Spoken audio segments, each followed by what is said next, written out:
Une famille profitant d'un week-end paisible entre parents sans le savoir entre dans un jeu dangereux de vie et de mort et doit travailler ensemble pour survivre la nuit.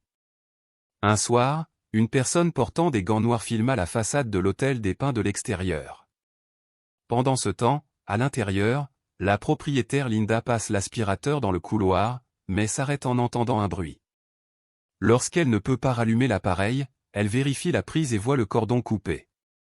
Soudain, Brad, l'homme d'entretien, apparaît, surprenant Linda, et explique qu'il est resté après les heures de travail pour effectuer des vérifications de dernière minute avant la grande réouverture ce week-end.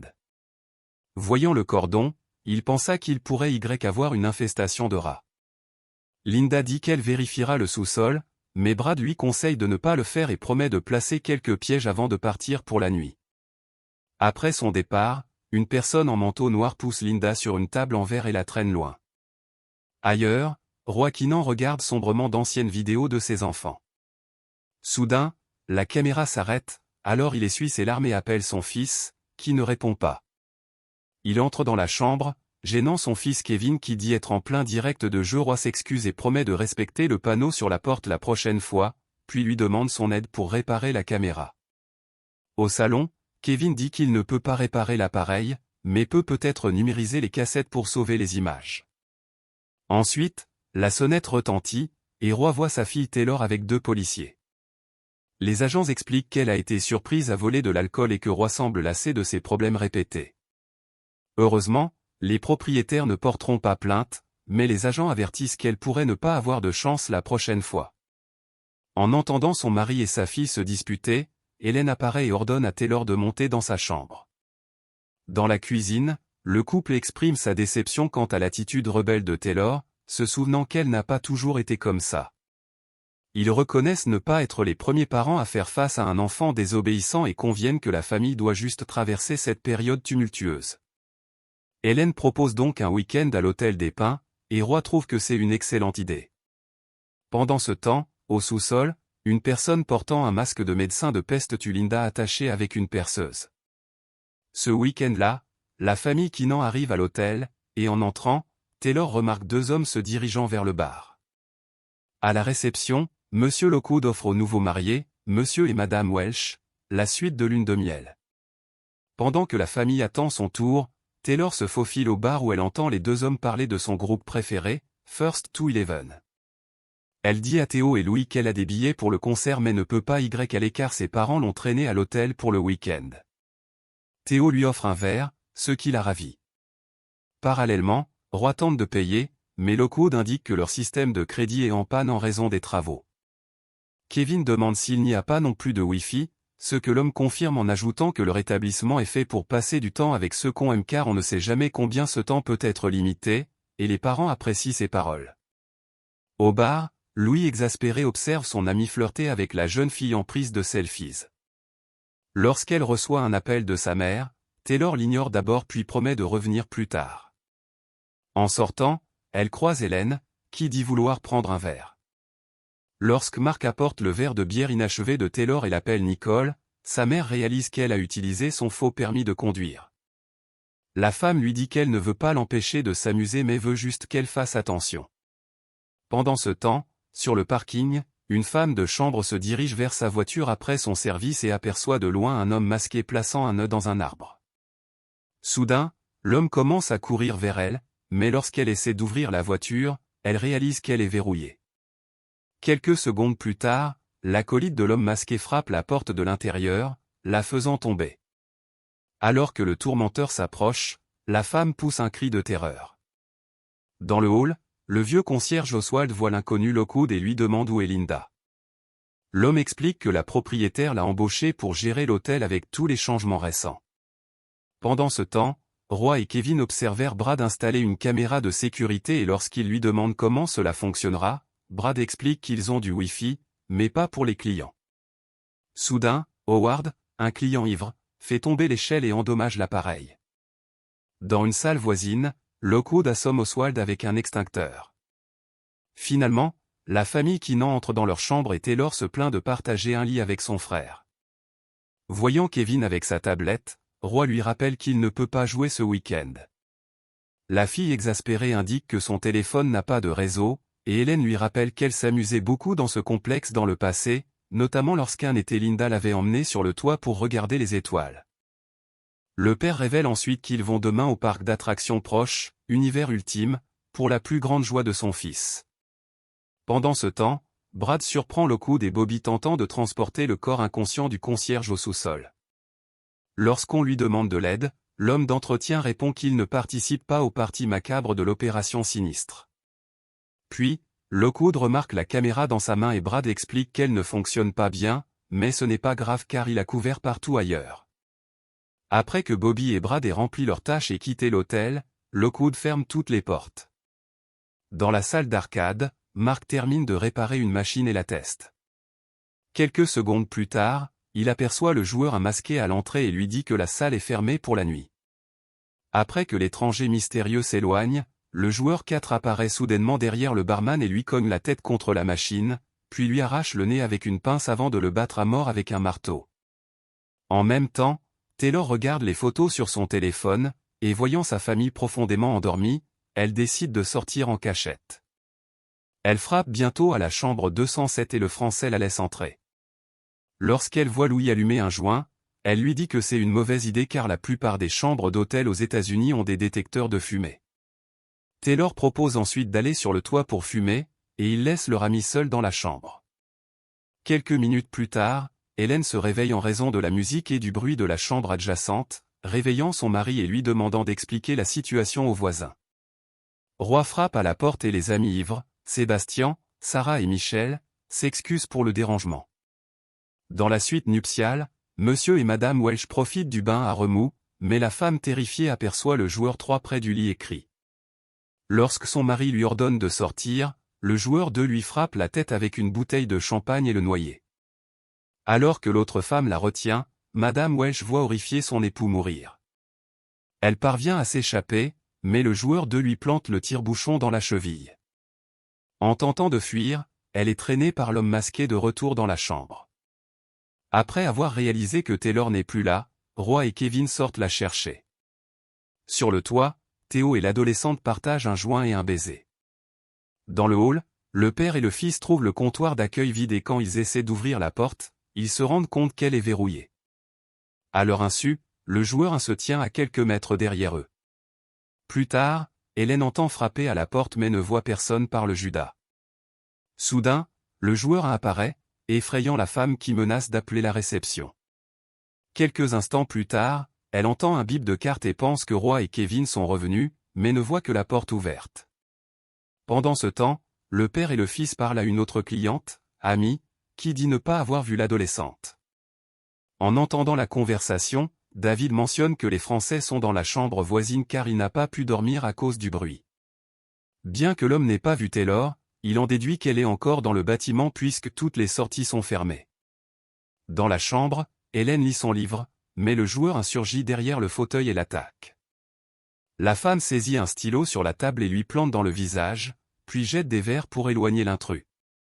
Mais lorsqu'elle tente de s'échapper, le joueur lui lance un couteau dans le dos et utilise du fil barbelé autour de son cou pour la tuer. Au sous-sol, Lockwood observe le carnage sur un écran d'ordinateur et met à jour la vidéo après la mort de la femme, révélant que tous les meurtres sont diffusés en direct à un public en ligne. Sur le toit, Taylor propose de partir spontanément vers le lieu du concert avant que sa famille ne se rende compte de son absence, et Théo accepte. Pendant ce temps, Roy frappe à la chambre 207 mais personne ne répond, alors Kevin suppose qu'elle est peut-être retournée dans leur chambre. Au sous-sol, Oswald se réveille enfin et Lockwood le poignarde avec un couteau en spirale, mettant fin à sa vie. Occupé avec le concierge, il ne voit pas Théo et Taylor sortir en douce.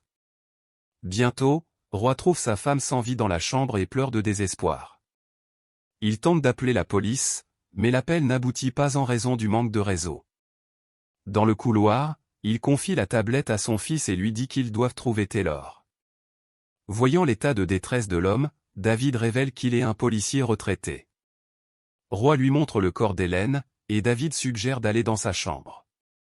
Plus tard, le père se demande si sa fille est aussi morte, alors David partage qu'il est à Philadelphie pour assister au mariage de sa fille avec qui il est brouillé et lui dira qu'il doit être fort pour ses enfants. Le policier retraité sort son arme et dit qu'ils doivent trouver Taylor au plus vite. Roy dit alors à Kevin de rester dans la chambre verrouillée tandis que lui et David partent. Pendant ce temps, dans la voiture, l'adolescente repentante se rappelle à quel point ses parents étaient heureux à l'idée de ce week-end et envisage de retourner à l'hôtel.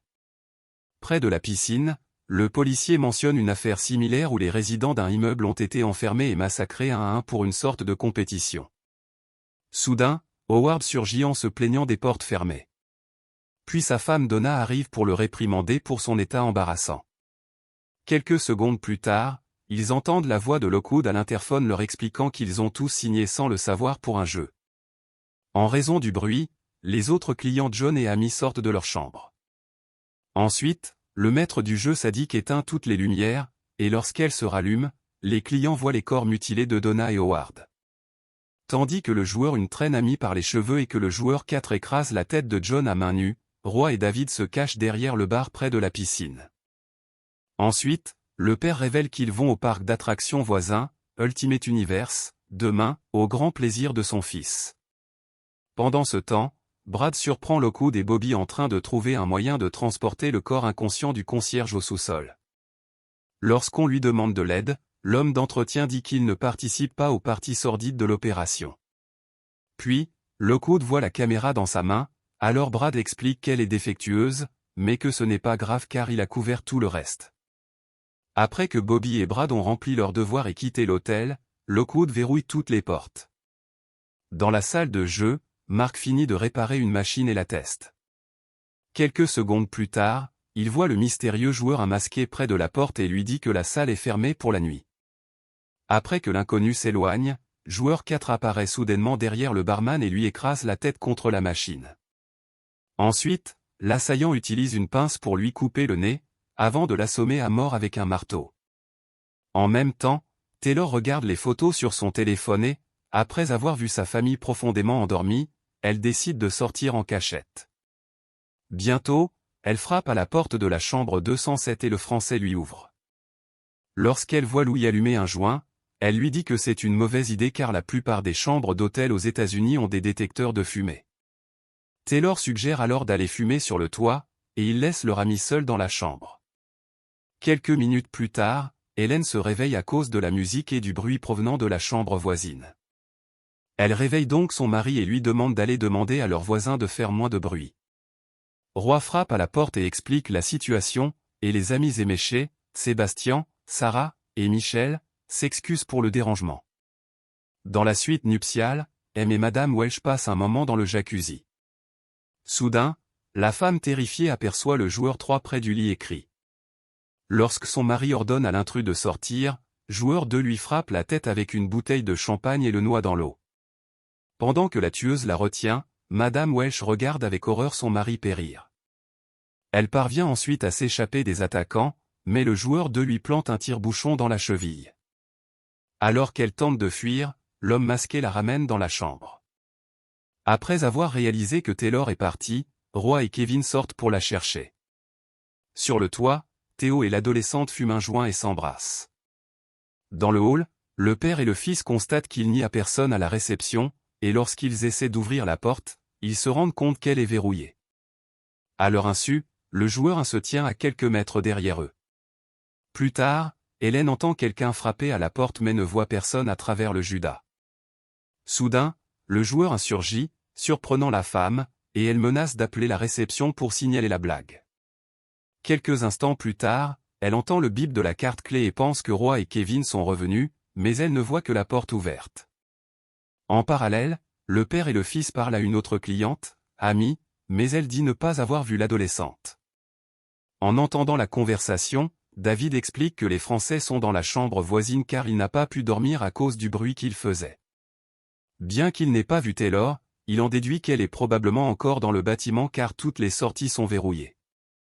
Dans la chambre, Hélène continue de lire son livre, mais le joueur 1 surgit soudainement derrière le fauteuil et l'attaque. La femme attrape un stylo sur la table et le plante dans le visage de l'homme, puis lance des verres pour repousser l'intrus.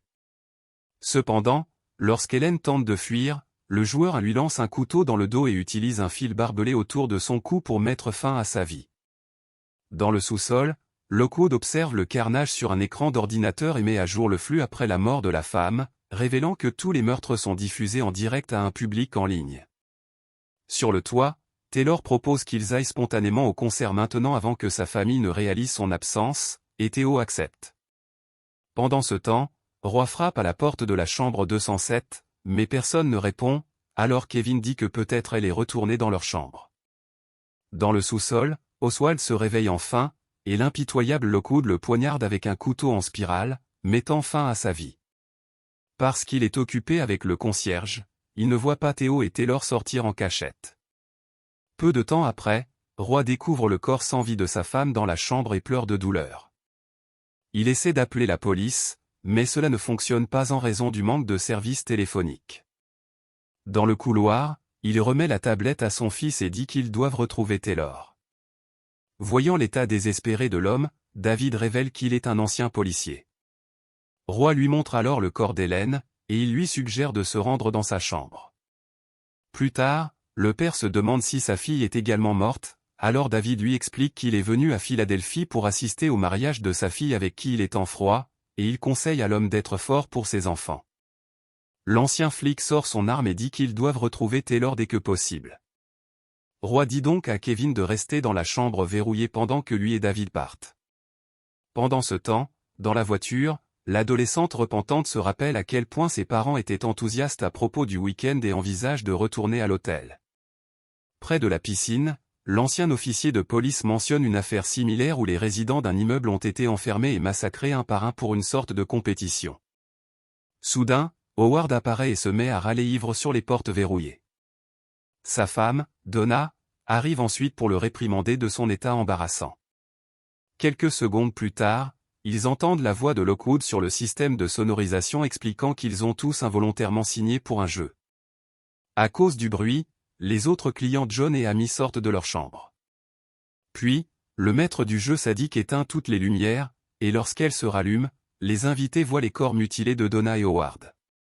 Tandis que le joueur 1 traîne Amy par les cheveux et que le joueur 4 écrase la tête de John à main nue, Roy et David se cachent derrière le bar de la piscine.